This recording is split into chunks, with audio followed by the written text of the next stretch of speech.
முடித்தோனே ஆதி சுப்பிரமணிய வேல் முருகா குரவல்லி மணவாளா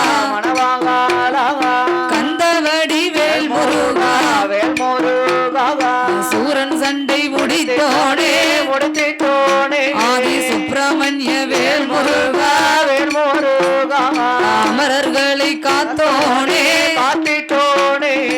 ஆறு சடை வேல் முருகா ஐயா மால் மருகா வேல் முருகா ஆதி மாயனோட மருமகனே மந்தியன கருள் புரிவார் செம்பக வள்ளியம்மா சிறையறுத்த வால்மயிலால் சிறுமிக்கு நீ அருள் புரிவார் ஐயா மணிவிளக்கில் பிறந்த பிள்ளை மாயாண்டி சுடல ஐயா திருவிளக்கில் பிறந்த பிள்ளை சிவன் சுடலை மாயாண்டி ஐயா உன்னுடைய புகழை பாட நான் புகழை பாடு உள் மனமதியிலே அருள் புரிவார் உள் மனமதியிலே அருள் புரிவார்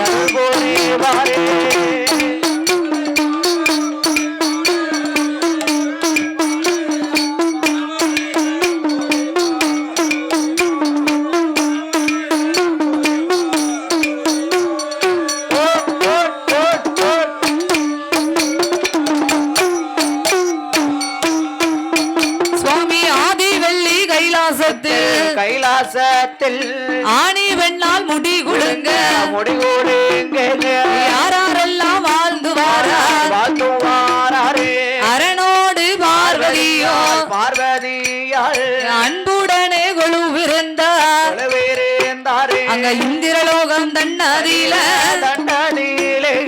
இந்திரரா சந்திரரோ சூரியரும் கொழுவிருந்தார் பிரம்மலோகம் தன்னதியிலே பிரம்மாவோடு சரஸ்வதியால் அங்க பிரியமுடன் கொழுவிருந்தாரே 30 முற்கோடி தேவர்களோ 48,000 ரிஷிமார்களும் கொழுவிருந்தாரே அங்க அகத்தீசராம் புலத்தீசராவோ அழகு கலைக்கோட்டு மாமுனிகள் அமரர் தேவர் முனிவரோடு அட்டதுக்கு பாலகர் அங்க ஆகாயத்து சூரியரோ அன்பு குளிர் சந்திரரோ ஆகாய வாணியோடு ஐயா ஆகாய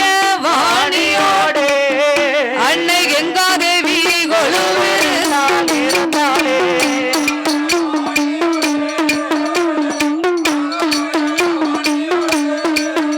அன்னை கங்காதேவி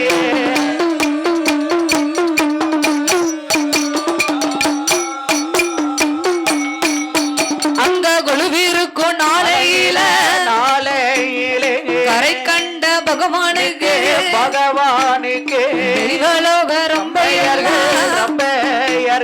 நடனமது ஆடுவாரே ரம்பையவ வருவாளே அங்க நடனமது ஆடுவாளே ஊர்வசியாய் வருவாளோ அங்க உல்லாசமாய் பாடுவாளே மேனகையா வருவாளே மிருதங்கமும் போடுவாளோ நல்ல சரஸ்வதியால் வருவாளே சங்கீதம்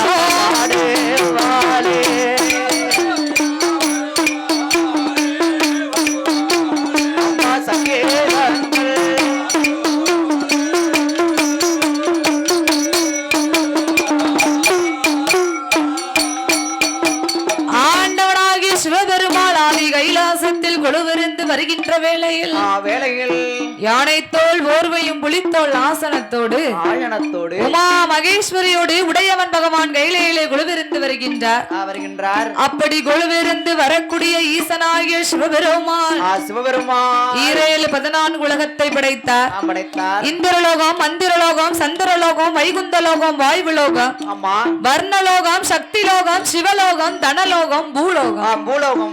இப்படி 14 உலகத்தை படைத்து 224 புவனங்களை படைத்து 7 சப்தாசாரங்கள் ஆகப்பட்ட கடல்களையும் படைத்தார். கல்லுக்குள் இருக்கும் தேரை முதல் கற்பைக்குள் வாழும் சிசுவு முதல் முட்டைக்குள் இருக்கும் குஞ்சியையும் ஈசன் படைத்து ஓர் அறிவு முதல் 6 அறிவு உடைய மானிட மனுக்களை சிவன் படைத்தார். அப்படி படைத்த மனுக்கள் எல்லாம் நாமளை வணங்க வேண்டும் என்று ஆண்டவன் சிவபெருமாள் அம்சத்தில் இதோ அமர்ந்திருக்கிறார் பாருங்க. நாமளை பெற்ற தந்தைமார்களை படைத்தார். அந்த அம்பிகை அங்கே இருக்கண்ணி அகிலாண்ட கோடி பிரம்மாண்ட நாயகி பார்வதியின் அம்சத்தில் நாமளை பெற்ற தாய்மார்களை படைத்தார். தாயையும் தந்தையும் படைத்து ஈயரும்பு யானை முதல் என்ன உண்ணா மனுக்களாகிய 84 லட்சம் கோடி ஜீவராசிகளை ஆண்டவன் படைத்து படைத்த மனுக்களுக்கெல்லாம் இப்பூமியில் வாழ வேண்டும் என்று ஆண்டவன் நமக்கு எல்லாம் இந்த பூலோகத்தை படைத்தார். படைத்தால் மட்டும் போதாது பாருங்க, படைத்த மனுக்களுக்கு பட்டினி இல்லாமல் படியளக்க வேண்டும். அதாவது ஒரு குழந்தையை பெற்றெடுத்தா மட்டும் போதாது, அதை தாளாட்டி சீராட்டி சீரும் சிறப்புமாக வளர்ப்பது பெற்றோர்கள் கடமை, பெற்றவர்களுடைய கடமை. அதே போன்ற ஆண்டவனாகிய சிவபெருமாள் நம்மளை எல்லாம் படைத்தால் மட்டும் போதாது பாருங்க, படைத்த மனுக்களுக்கு பட்டினி இல்லாமல் படியளக்க வேண்டும். அதுதான் ஆண்டவனுடைய கடமை, அவருடைய கடமை. அப்படி படைத்த மனுக்களுக்கு பட்டினி இல்லாமல் படியளக்க வேண்டும் என்று ஆண்டவன் எப்படி படியளக்க பயணமாகின்றார் தெரியுமா? படைத்தார் சிவன் உலகம் எல்லாம் படைத்தார் சிவன் உலகம் எல்லாம் பாரேழு புவனம் எல்லாம் ஈயரும்பு யானை மோதல் என்ன உண்ணா மனுக்களையும் அங்க ஈஸ்வரனார் தான் படைத்தார். அங்க படைத்த அந்த மனுக்களுக்கு பகவான் படியளக்க வேண்டும் என்று ஆதிசக்தி இடமதிலே அளக்கும்படி வாங்குவாரோ, அவர் அளக்கும்படி வாங்கி கொண்டு ஆண்டவன் தான் சிவபெருமான் அகில இந்த உலகம் எல்லாம் அவர் படியளக்க வாராரே. நாளில் நல்ல தினை எடுத்து நாடி எங்கும் படியளந்தார். ஆளாக்கு தினை எடுத்து அகிலம் எங்கும் படியளந்தார். உரிய நல்ல தினை எடுத்து அவர் உலகம் எல்லாம் படியளந்தார். அவர் மறக்க நல்ல தினை எடுத்து மாநிலமும் படியளந்தார். படியளந்த பகவானோ கைலாசம் வாராரே. கைலாசம் வார போது கண்ணன் தங்கை பார்வதியார் பகவான் எப்போ வருவார் என்று ஐயா வருவார் என்று எதிர்பார்த்து இருப்பாளா பார்வதி, எதிர்பார்த்து இருப்பாளா.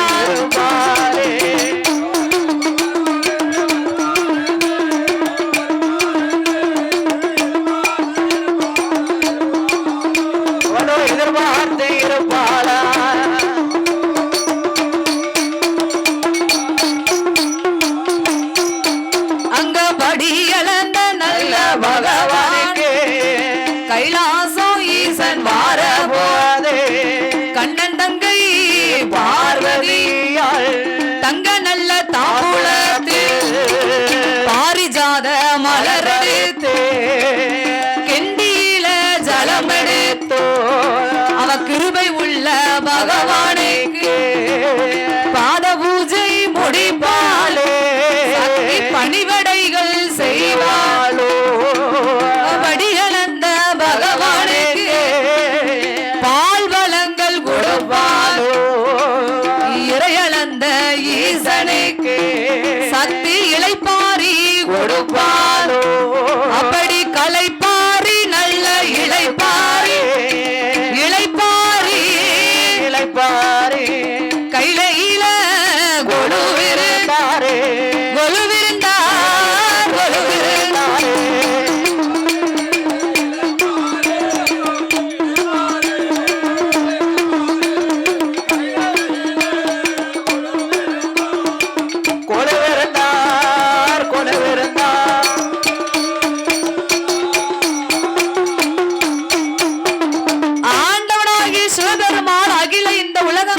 படிகளந்து தான் முடித்து பகவான் கைலாசம் வருகின்றார்.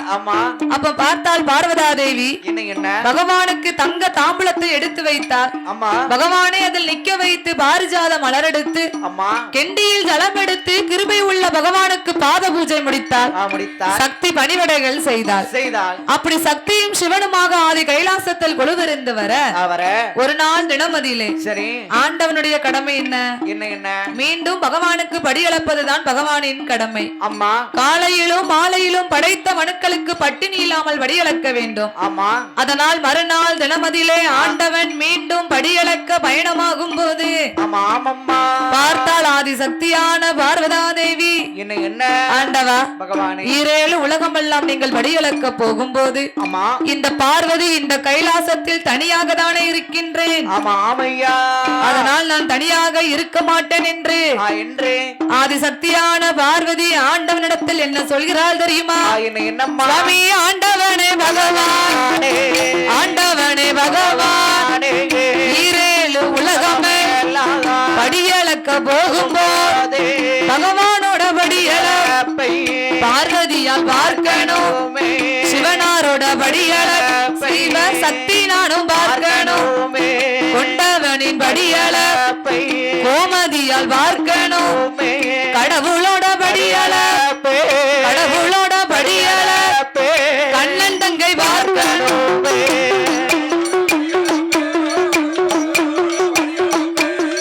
கண்ணன் தங்கை பார்க்கணுமே.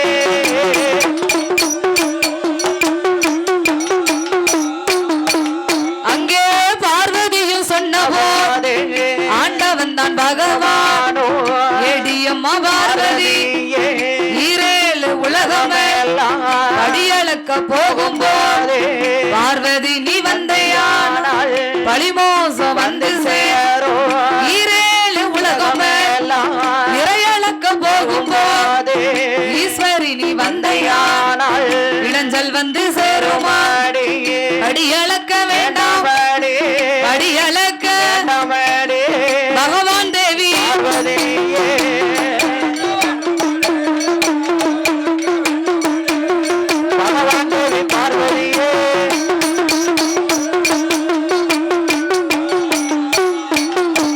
அங்கே ஆண்டவன் தான் பகவானோ ஆதிசக்தி இடமதியில எடியம்மா பார்வதியே ஈரேழு உலகமெல்லாம் நான் படியளக்க போகும்போது இந்த பகவானோடு இந்த பார்வதி நீ வந்தேன்னு வையி வந்தேன்னு சொன்னா எனக்கு படியளக்க நேரம் இருக்காதம்மா, உனக்கு பதில் சொல்லத்தான் நேரம் இருக்கும். எனக்கு இறையளக்க நேரம் இருக்காதம்மா, எனக்கு இடைஞ்சல் தான் வந்து சேரும். இடைஞ்சல் தான் வரும். ஏன் பகவான் அப்படி சொன்னாரு? எதற்காக? ஏன்னா ஈரேழு 14 உலகத்தை நான் படைத்தாலும் படைத்த போதும் இந்த உலகத்தில் நான் மானிட மனுக்களை பலவிதமாக படைத்திருப்பேன். ஒருவரை கூணாக படைத்திருப்பேன், ஒருவரை குருடாக படைத்திருப்பேன். கூண், குருடு, செவிடு, நொண்டி, பேடு, மூக்கரை. ஒருவருக்கு ஏகபோகமான வசதிகள் இருக்கும், மாளிகையில் வாழுவார்கள். மற்றவர்கள் மண்குடிசையில் வாழுவார்கள். ஏகபோகமான வசதிகள் இருக்கும், அவங்க வீட்டுல ஒரு ஏந்தும் பிள்ளை இருக்காது. மற்ற ஒருவர் வீட்டில் குடிக்க உப்பில்லா கூழ் கூட இருக்காதம்மா, அவங்க வீட்டுல 21 பொட்ட பிள்ளையா கொடுத்திருப்பேன். அதெல்லாம் பார்த்தா உன் மனம் தாங்குமா? இவையா இப்படி இருக்கா, இவையா இங்க நிக்கா, அவையா அங்க ஓடுதா, அவையா அப்படி இருக்கா, இவையா இப்படி இருக்கான்னு என்கிட்ட கேள்வி கேட்டுக்கிட்டே இருப்பேன். வாயை திறந்தா மூடவே மாட்டேன், மணிப்பரிசு வாய். அப்படியா?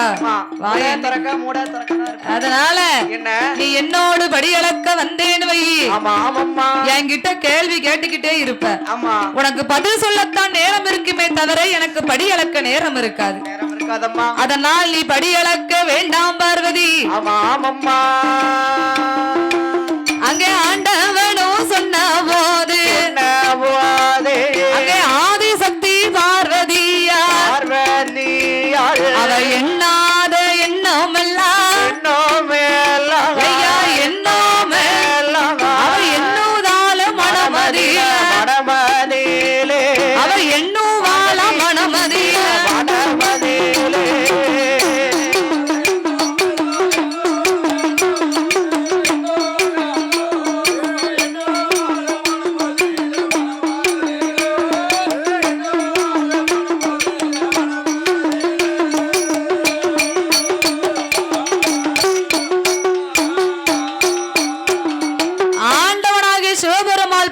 பார்க்க வேண்டாம்னு சொன்னாரு பாருங்க. என்ன பார்வதிக்கு கோபம் தாங்க முடியல. ஆமா, ஏன் பகவான் நம்மள கூட்டிட்டு போக மாட்டேக்காரு? எதற்காக நம்மள கூட்டிட்டு போக மாட்டேங்கிறாரு? அப்ப அவர் படியழைப்புல ஏதோ சந்தேகம் இருக்கு. ஆமா, ஏதோ சந்தேகம் இருக்கு.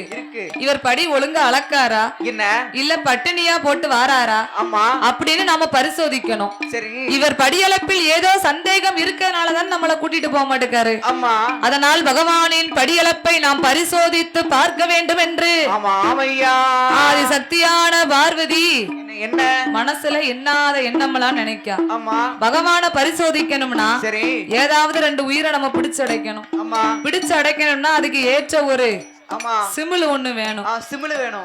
ஆமா, அதனால் யாரை வரவழைத்து சிமிழ் செய்ய சொல்லலாம் என்று ஆதி சக்தியான பார்வதா தேவி கைலாசத்தில் இருக்கக்கூடிய ஆமா ஆமையா விஸ்வகர்மாவை அன்போடு அழைத்து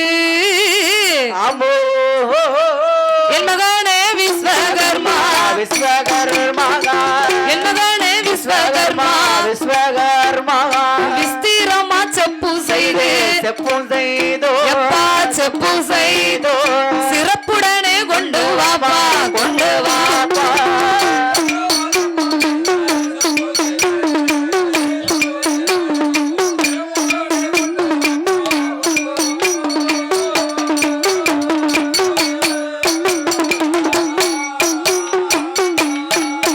அங்க சிவன் தேவி சொன்ன போது அதை கேட்ட விஸ்வகர்மா அப்படியே ஆட்டும் என்று காஞ்சரம்பூ கம்பு வேண்டி கட்ட சிமிழ் உண்டு அவர் கடைந்தெடுத்தார் சிமிழதை அவர் சிமிழுக்கேத்த வர்ணம் தீட்டி அதை சீனி பூட்டு தானே போட்டு திருக்காணி பூட்டும் போட்டு அங்க சிவன் தேவி கை கொடுத்தாரே. அதை சிவன் தேவி வாங்கி கொண்டு எண்ணாத எண்ணமெல்லாம் எண்ணுதால மனமதியில செப்பு சிமிழ கையில வாங்கினா செப்பு சிமிழ கையில வாங்கின உடனே சிமிழுக்கு ஏற்ற 2 உயிரை நாம் பிடித்தடைக்க வேண்டும். ஏன் பகவான் படியளக்க நம்மளை அழைத்து செல்லவில்லை. அதனால் பகவானின் படியளப்பை நாம் பரிசோதிக்கணும்னா இந்த சின்ன சிமிழுக்குள்ள 2 உயிரை பிடித்தடைக்கணும். எதுக்கு? பகவானின் படியளப்பை பரிசோதிக்க.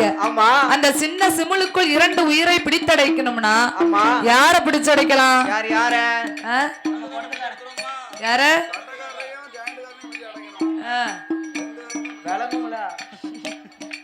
கட்டக்காரையும் அடைக்க முடியாது, குடத்துக்காரையும் பிடிச்சு அடைக்க முடியாது. அது 2 சின்ன தண்டியா இருக்கு உடம்பு, அவரையும் அடைக்க முடியாது. சிமிழுக்கு ஏற்ற 2 உயிர். அந்த சின்ன சிமிழானது எலும்புச்சங்கனி அளவுலதான் இருக்குமா. அந்த சிமிழுக்கு ஏற்ற 2 உயிரை பிடித்தடைக்க வேண்டும் என்று ஆதி சக்தியான பார்வதி அக்கம் பக்கம் பார்க்கின்றார். கைலாச வாசலில் சிற்றரும்பு சாரசாரையாக சென்று கொண்டிருந்தது. இந்த சிமிழுக்கு ஏற்ற உயிர் இந்த சிற்றரும்பு தான் என்று அவ சிறுபுயிரா சிற்றரும்பு சிறுபுயிரா சிற்றரும்பு அங்க சிவன் தேவி கையிலெடுத்து அத சிமிழுக்குள்ள பிடித்தடைத்தாள். அவ சீனி பூட்டு தானே போட்டு அம்மா திருக்காணி போட்டும் போட்டு அவ முந்தான பட்டதில மொய்குழலால் முடித்து கொண்ட அவ எக்களுக்குள் சொருகி கொண்டு அங்க எப்போ சிவன் வருவார் என்றோ அங்க எப்போ சிவன் வருவார் என்று அவ எதிர்பார்த்து இருப்பாள் பார்வதியாள்.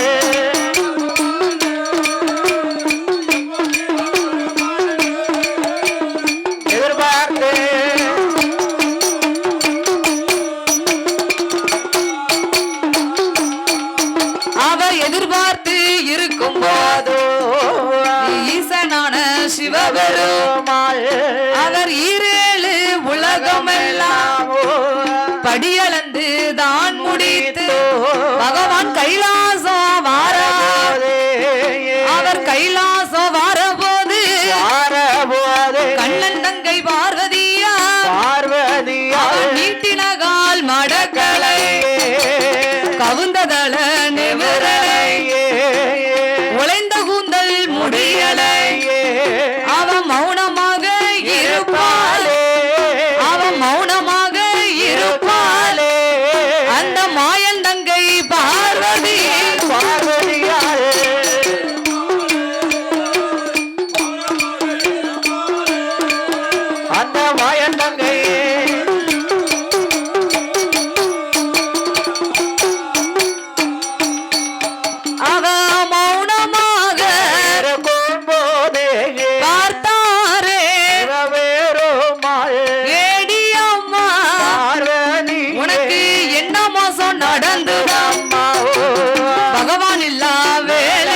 சிவபெருமாள் என்னைக்கும் படியளந்து நம்ம கைலாசம் வந்தோம்னா பார்வதி நம்ம வர்றதுக்கு முன்னாடியே வாசல்ல வந்து எதிர்பார்த்து நிப்பாள தங்க தாம்பூலத்தை கையில வச்சிருப்பா பாரிஜாத மலர் எடுத்து கெண்டியில் ஜலம் எடுத்து எப்ப வருவோம்னு எதிர்பார்த்து இருப்பா அவர் எப்ப வருவாருன்னு வாசலை நோக்கி எதிர்பார்த்து நிப்பா ஆனா இன்னைக்கு ஒரு நாளும் இல்லாத திருநாளா பார்வதி ஏன் இப்படி மௌனமா இருக்கா பாத பூஜையும் முடிக்கல நமக்கு பணிவடையும் செய்யவில்லை என்று அங்கே ஆண்டவன் தான் பகவானோ பார்வதியை அழைப்பாரே ஏடியம்மா பார்வதி இந்த கடவுள் இல்லா வேளையிலே நீ கண்கலங்கி இருப்பதென்ன மகாதேவன் இல்லா வேளையிலே மகாதேவன் இல்லா வேளையிலே மாயன் தங்கைக்குத்தான் வருத்தம் என்ன வாட்டம் என்ன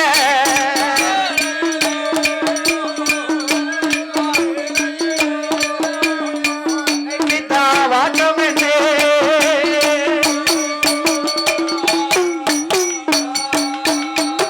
அடியே பார்வதி ஒரு நாளும் இல்லாத திருநாளை ஏன் இப்படி இருக்க ஏன் இப்படி அமைதியா இருக்க நீட்டனகால் மடக்கல அம்மா கவுந்ததல நிமிரல நிமிர்ந்து பார்க்கல உழைந்த கூந்தல் முடியல அம்மா நான் போகும்போது இப்படியா இருந்த இப்படியாமா இருந்த என்ன அழகா இருந்த அம்மா இப்ப வரும்போது கவலையும் கண்ணீருமா இருக்கியே என்ன நடந்தது என்னதான் நடந்தது உனக்கு எனக்கு பாத பூஜையும் முடிக்கல அம்மா பணிவடைகளையும் செய்யவில்லை நடத்தல ஏன் நீ இப்படி இருக்க அம்மா ஆண்டவா என்ன பரமேஸ்வரா ஈஸ்வரா எனக்கு உங்கள் மீது ஒரு சந்தேகம் ஆண்டவா சந்தேகம் இல்லனா வாழ்க்கை எப்படி இருக்கும் வாழ்க்கை இருக்காது கணவன் மனைவிக்குள்ள சந்தேகம் வரணும் அம்மா ஆனா என்ன சந்தேகமே வாழ்க்கையா இருக்க கூடாது அது மட்டும் ஆயிடக்கூடாது இருக்க கூடாதுல அம்மா ஒரு சில இடத்துல சந்தேகம் இருக்கத்தான் செய்யும் என்ன ஆனா அதையே வாழ்க்கை ஃபுல்லா சந்தேகமே என்ன செய்ய கூடாது இருந்தா ஒண்ணும் செய்ய முடியாது குடும்பம் அப்படி நல்லாவா இருக்கும்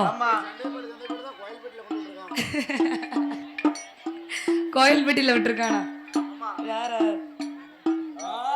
அதனால் ஆண்டவா பகவானே பரமேஸ்வரா ஈரேல் உலகமெல்லாம் நீங்கள் படியளக்க போனீர் அல்லவா இன்னைக்கு நீங்க யார் யாருக்கெல்லாம் படியளந்தீங்க என்று எனக்கு தெரிய வேண்டும் அடியே பார்வதி என் படியளப்பின் மீது உனக்கு என்ன சந்தேகம் கல்லுக்குள் இருந்தாலும் இந்த கடவுள் அறியா மாயமில்லை செப்புக்குள் இருந்தாலும் இந்த சிவன் அறியா மாயமில்லை அறைக்குள் இருந்தாலும் இந்த அரணறியா மாயமில்லை எறும்பு யானை முதல் என்ன உண்ணா மனுக்களாகிய 84 லட்சம் கோடி ஜீவராசிகளுக்கும் நான் படியளந்து வந்தேன் அம்மா ஆண்டவா அப்படி நீங்கள் படியளந்தது உண்மையானால் பூலோகத்தில் நிறைய மக்கள் சோறு கஞ்சின்னு சொக்கி திரியுறாங்களே எதற்காக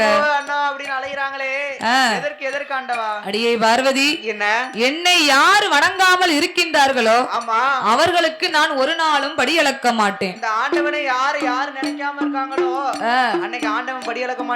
சிவன் சுத்தம் இல்லாதவன் சுத்த பட்டினி சிவன் சித்தன் இல்லாதவன் சுத்த பட்டினி என்பார்கள் அதனால் என்னை யார் வணங்காமல் இருக்கின்றார்களோ அவர்களுக்கு நான் ஒருபோதும் படியளக்க மாட்டேன் அதனால ஆண்டவன் இன்னைக்கு நமக்கு எங்க படியளந்திருக்காரு இந்த அழகான அத்தியுத்தமான நன்னகரத்துல படியளந்திருக்காரு யார் வாசல்ல இந்த மாயாண்டி சுடல அந்த சுடர் ஒளிவில பிறந்தான்ல அந்த மாயாண்டி சுடலையோட வாசல்ல பொறுப்பா நேரம் இருக்கு அதனால் ஆண்டவனாகிய சிவபெருமாள் பார்வதியிடத்தில் சொல்ல பார்த்தால் பார்வதா தேவி ஆண்டவா பகவானே பரமேஸ்வரா அப்படி நீங்கள் படியிழந்தது உண்மையானா என்னிடத்தில் 2 உயிர்கள் பட்டினியா இருக்கின்றது என்று பார்வதா தேவி பகவானிடத்தில் சொன்னவுடனே கோபம் கொண்ட ஆண்டவனாகிய சிவபெருமாள் என்ன சொல்கின்றார் தெரியுமா என்னம்மா ஏடியம்மா பார்வதி ஏடியம்மா பார்வதி என்னுடைய கல்லுக்குள்ள இருந்தாலோ கடவுள் அறிய மாயமில்லை செப்புக்குள்ள இருந்தாலோ சிவனறிய மாயமில்லை அறைக்குள்ள இருந்தாலோ அரணறிய மாயமில்லை ஏடியம்மா பார்வதி பட்டினியா இருக்குகின்ற உயிரதையும் கொண்டு வாடி பகவானும் சொன்னபோ பார்த்தாலே பார்வதி முந்தான பட்டதை மொய்குழலாம் திறப்பாலோ பகவான் சொன்ன உடனே என்ன அது எப்படி செப்புக்குள்ள இருக்க 2 உயிருக்கு பகவான் படி இழந்திருக்க முடியும்? நாம இங்கேதானே இருக்கோம். அதுதான் 8ஓட 8 நாளா என் கிட்ட எல்லாம் இருக்கு. ஆமா. அதற்கு எப்படி பகவான் படி இழந்திருப்பார் என்ற சந்தேகத்தோடு ஆமா ஆதி சக்தியான பார்வதி கைலாசத்துக்குள் ஓடோடி வந்து முந்தான பட்டதை மொய்குழலால் திறந்து பார்த்தபோது ஆமோ அங்கே ஆதிசக்தி பார்வதி முந்தான வட்டதை மொய்குழலால் திறப்பால் செச்சு மிளகையிலடு சீனி பூட்ட திறக்கால் சீனி பூட்ட தாந்திர சிமிழுக்குள்ள வாக்கால் பிடிபட்ட 2 எறும்பும் ஆணெரும்பும் பெண்ணெரும்பும் பகவான் அளந்த படியரிசனை வாயில் கவ்விக்கொண்டு அது தின்னு மட்டும் தின்னு போட்டு தின்ன முடியாமல் வைத்திருந்தது. உண்ணு மட்டும் உண்ணு போட்டு உண்ண முடியாமல் வைத்திருந்தது. அது அங்கு இங்கும் சுத்தி பார்க்க ஆண்டவன் பகவானை தேடுது. அப்ப பார்த்தால் ஆதி சக்தியான பார்வதா தேவி என்ன பகவான் சொன்னது உண்மைதானே? செப்புக்குள்ள இருக்கக்கூடிய 2 எறும்புக்கு கூட ஆண்டவன் படி இழந்திருக்காரு. நாம தான் ஆண்டவன் மகிமையை அறியாமல் அவர் படியளப்பை பரிசோதித்து விட்டோம். சரி, அதனால் ஆண்டவன் என்ன செய்வாரோ தெரியவில்லையே என்று அங்கே ஆதிசக்தி பார்வதியால் ஆதிசக்தி பார்வதியால் அவ ஓட்டமும் பெருநடையும் ஓடோடி வாராலே அவ அரணாருக்கு முன்னால அவ அடிவணிந்து நமஸ்கரித்தாள். சுவாமி ஆண்டவனே பகவானே நான் என்னறைதான் கற்றாலும் எழுத்தரை வாசித்தாலும் பெண் புத்தி பின் புத்திதான். சுவாமி ஆண்டவனே பகவானே இந்த பார்வதியால் செய்த குற்றம் பகவானே பொறுக்க வேண்டும். நான் கோமதியால் செய்த குற்றம் கொண்டவனே பொறுக்க வேண்டும். இந்த கண்ணன் தங்கை செய்த குற்றம் நான் செய்த கடவுள நீர் பொறுக்க வேண்டும். ஆதி கடவுள நீர் பொறுக்க வேண்டும்.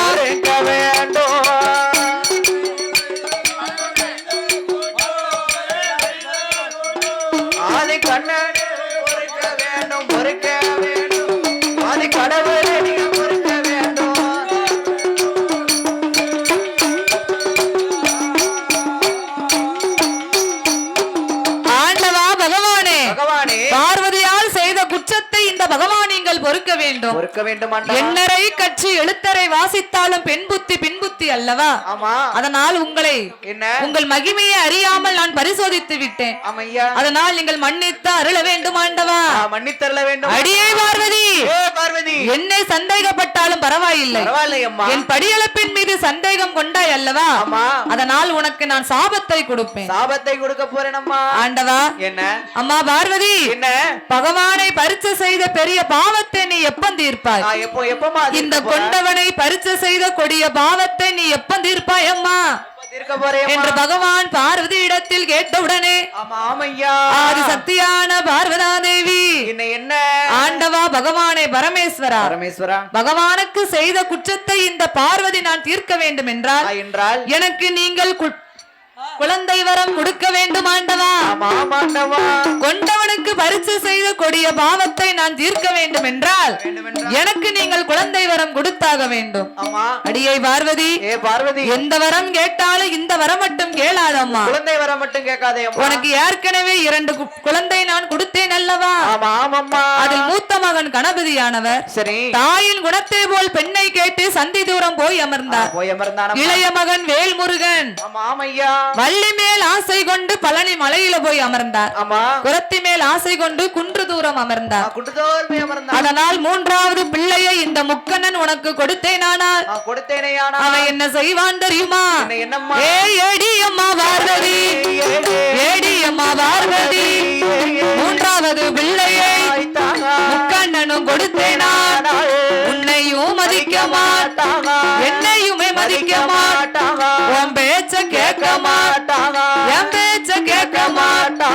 கைலாசத்தில் இருக்க மாட்டாங்க கட்டுக்கு தாங்க மாட்டாங்க மாயாடம் போவான் மாண்டவினம் திம்பான் சுடுகாடு போவான் சுட்ட வினம் திம்பான் இடுகாடு போவான் இறந்த வினம் திம்பான் பிள்ளை வனம் போவான் பிள்ளை வனம் அவன் செத்த வினம் திம்பான்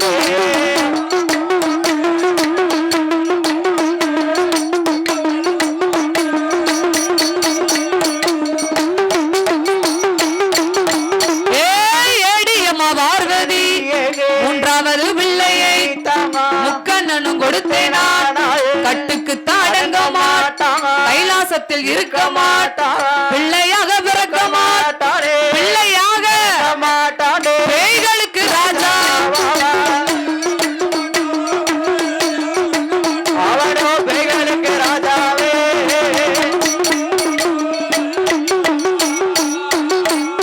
அடியே பார்வதி மூன்றாவது பிள்ளை நமக்கு பிறந்தானே ஆனால் மாயானம் போய் மாண்ட பிணத்தை எல்லாம் தின்று வருவானம்மா சுடுகாடு சென்று சுட்ட பிணத்தை எல்லாம் திம்பானம்மா அப்பேற்பட்ட பிள்ளை நமக்கு வேண்டாம் பார்வதி என்று பகவான் பாரதியிடத்தில் சொல்லிக் கொண்டு இருக்கின்ற வேளையில் அங்க யார் வாரா பூமாதேவி பெண்கொடியானவள் வருகின்றார் ஏன் வாரா ஆண்டவா பகவானே பரமேஸ்வரா பூலோகத்தில் எங்கு பார்த்தாலும் ஒரே உயிர் சுமையா இருக்கு அதனால் என்ன உயிர் சுமையை நீங்க எனக்கு கொஞ்சம் குறைச்சு தரணும் ஆண்டவா ஏனா என்ன அந்த காலத்துல தாங்க முடிஞ்சவளுக்கு இந்த காலத்துல ஏன் தாங்க முடியல எதுக்கு தாங்க முடியல அந்த காலத்துல நீதி நேர்மை தயவு தாட்சியம் எல்லாம் இருந்தது இப்ப யாருகிட்ட நீதி இருக்கு யாருகிட்ட நேர்மை இருக்கு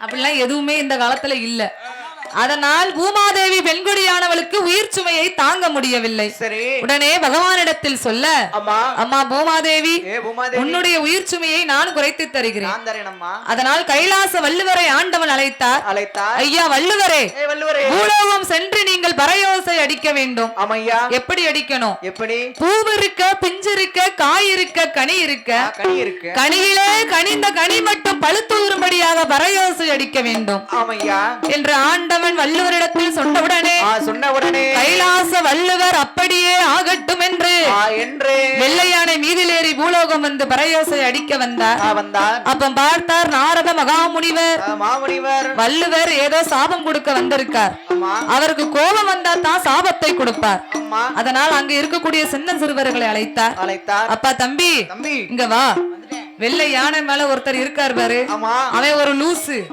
அவர் கோட்டிக்காரன் அவர் பைத்தியம் அதனால கீழே கிடக்கக்கூடிய கல்லையும் கட்டியையும் எரிஞ்சு பத்துங்க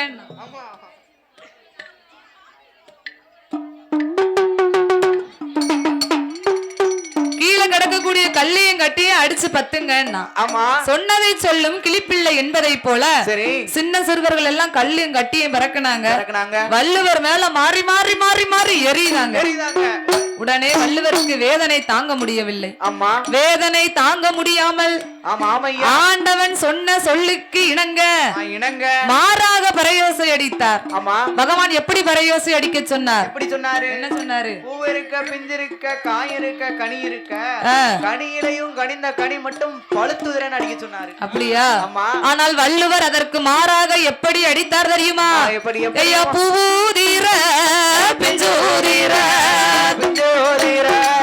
காய் ஊதீர கனி ஊதீர உதிர்க நல்ல உதிர்க என்று உதிர்க என்று வள்ளுவர் பறையோசை அடிக்கார் உதிர்க நல்ல உதிர்க என்று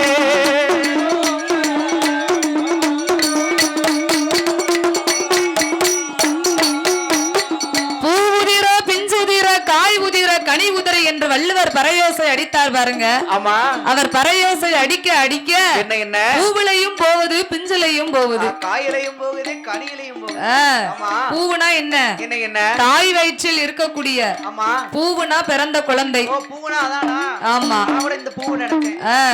பிஞ்சுனா தாயின் வயிற்றில் இருக்கக்கூடிய 30 நாள் கர்ப்பம் காய் என்றால் என்ன நடுத்தரவாதிகள் ஆமா கனி என்றால் என்ன தோலுக்கு எலும்புக்கும் தொந்தம் இல்லாம ஆமா காடு வா வாங்கும் வீடு போவாங்கும் சரி கட்டை மட்டும் உனக்கு எனக்குன்னு அடிச்சுக்கிட்டு இருக்கும் அதுதான் கனியிலே கனிந்த கனி என்பார்கள் சரி அப்பேற்பட்டவர்கள் பழுத்து உதிரும்படியாக பரையேசு அடிக்க சொன்னார் பாருங்க ஆனா இவர் மாறி பரையேசு அடித்ததுனால அடைக்க படைக்க எல்லாம் போகுது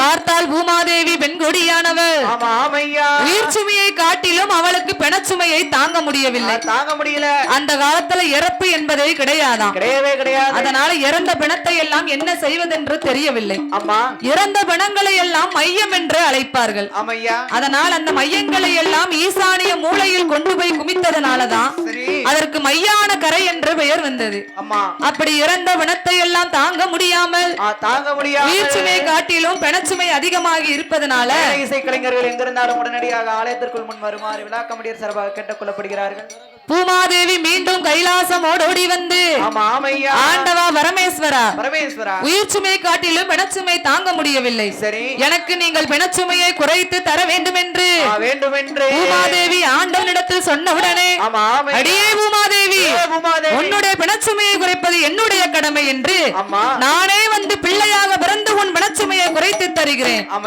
ஆண்டவா நீங்க வந்து பிள்ளையா பிறக்க போறீங்களா எங்க எப்ப பிறக்க போறீங்க என்று பூமாதேவி பகவானிடத்தில் கேட்டவுடனே அங்கே ஆண்டவன் தான் சிவபெருமான் அவர் நாளான நல்ல நாளையில நல்ல மாசி மாதம் தன்னாதில ஐயா இரண்டாம் செவ்வாய் கிழமையில அத்தியூத்து நன்னகரில் நான் பிள்ளையாக வந்து பிறக்க போறேன் ஐயா பிறக்க போறேன் பணச்சுமைய குறைத்து தான்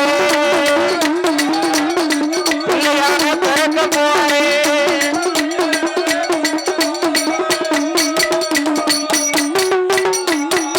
நான் முதலையாக வந்து பிறக்க போறேன் மையானத்தை காத்து தாரேன் பிறக்க போறேன் சுடுகாட காத்து தாரேன் பிறக்க போறேன்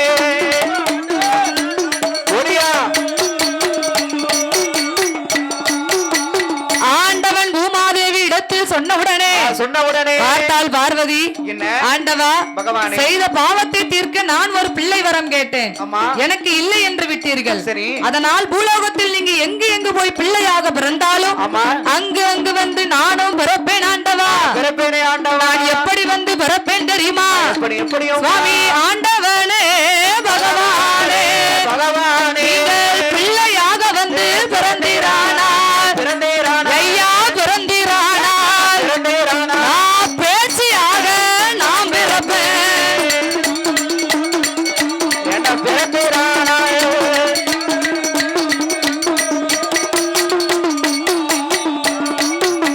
ஆண்டவா பரமேஸ்வரா பிள்ளையாக நீங்கள் பிறந்திரானால் பேச்சியாக நான் பிறந்து சுடுகாட்டில் எரியும் பிணங்களை என் கையால எடுத்து தந்தால் தான் நான் செய்த பாவம் எனக்கு தீரும் என்று சொல்ல அடியே பார்வதி நான் பிள்ளையாக பிறந்தால் பேச்சியாக வந்து பிறப்பேன் என்றாய் அப்படியே ஆகட்டும் என்று உனக்கு பிள்ளை வரம் தருகிறேன் என்று நீ கைலாசத்தில் பிள்ளைக்காக தவம் இருக்க வேண்டுமம்மா கைலாசத்தில் ஆயிரங்கால் மண்டபத்தில் 32ஆம் தூண் அருகில் தங்கத்தோடு முன்னாலே தூண்டாத மணிவிளக்கு சுடர் விளக்கு எரிகின்றது அதில் நீ மண்டி போட்டு இருந்து கொண்டு மடியேந்து நிற்க வேண்டும் உன்னுடைய முந்தானையில் 3 பொறி முத்து பொறி வந்து பிள்ளையாக பிறக்கும் என்று ஆண்டவன் சொல்ல பார்வதி அப்படியே ஆகட்டும் என்று கைலாசத்தில் ஆயிரங்கால் மண்டபத்தில் வந்து 32ஆம் தூண் அருகில் மண்டி போட்டு இருக்கும் போது அங்கே ஆண்டவன் தான் சிவபெருமான் அவர் வண்டு போல வடிவம் கொண்டு அங்க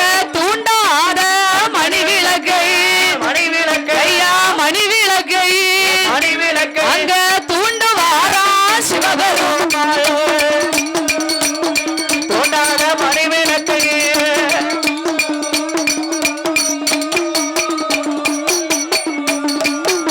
அவர் மணிவிளக்கை தூண்டும் போது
ஆமா பிள்ளை என்று பார்த்தால் குழந்தை முண்டமா இருக்கு, முண்டமால இருக்கு, கண்ணும் இல்ல காதும் இல்ல, காது மூக்கு செவி வாய் எதுவுமே இல்ல, ஒண்ணுமே இல்ல. பார்த்தால் பார்வதா தேவி ஆமா ஆமாம்மா ஆண்டவங்கிட்ட குழந்தை வரதான கேட்டோம். என்ன நாம் குழந்தை வரம் கேட்டதற்கு இந்த குலவிகளை கொடுத்து விட்டார் என்று ஆதி சக்தியான பார்வதி ஆண்டவன் பக்கம் ஓடோடி வந்து ஆமாமையா ஐயா ஆண்டவனே பகவானே பகவானே பிள்ளை வரம் கேட்டதற்கு ஐயா கேட்டதற்கு இந்த பேமுண்டத்தை கொடுக்கலாமா, பிள்ளை வரம் கேட்டதற்கு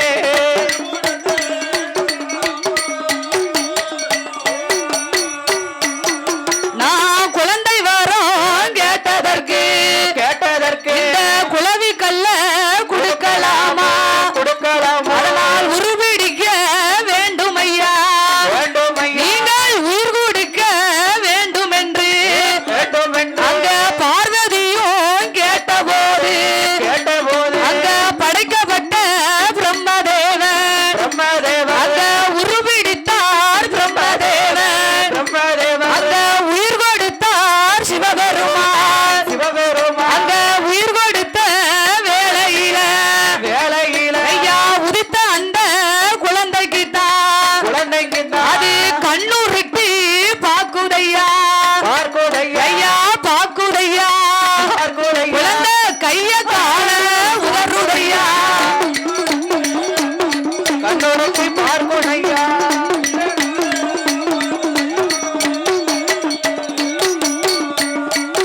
பார்த்தால் பார்வதா தேவி ஆமா பிறந்த குழந்தைக்கு நீங்கள் பெயர் கொடுக்க வேண்டும், வேண்டும் உருப்பிடிச்சாச்சு உயிர் கொடுத்தாச்சு, ஆமா. குழந்தை பிறந்த 16வது நாள் பெயர் கொடுக்க வேண்டும் என்று பார்வதி பகவானிடத்தில் கேட்க ஆமா, ஆமா. அடியே பார்வதி என்ன? நான் எங்கு போய் பிறந்தாலும் நீ பெண்ணாக வந்து பேச்சியாக பிறப்பேன் என்றாய், ஆமா. அதனால் 3 பொறியில் வந்து பிறந்த முதற் குழந்தையை சரி. ஒரு பெண்ணாகவே பிறவி செய்கிறேன் என்று ஆமாமையா ஆண்டவன் எப்படி பெயர் நாமம் கொடுக்கின்றார் தெரியுமா, எப்படி அம்மா எம்மா கட்ட பேச்சு நெட்ட பேச்சு ஏய் நெட்ட பேச்சு எம்மா காட்டு வாட பேச்சு அம்மா கட்ட பேச்சு நெட்ட பேச்சு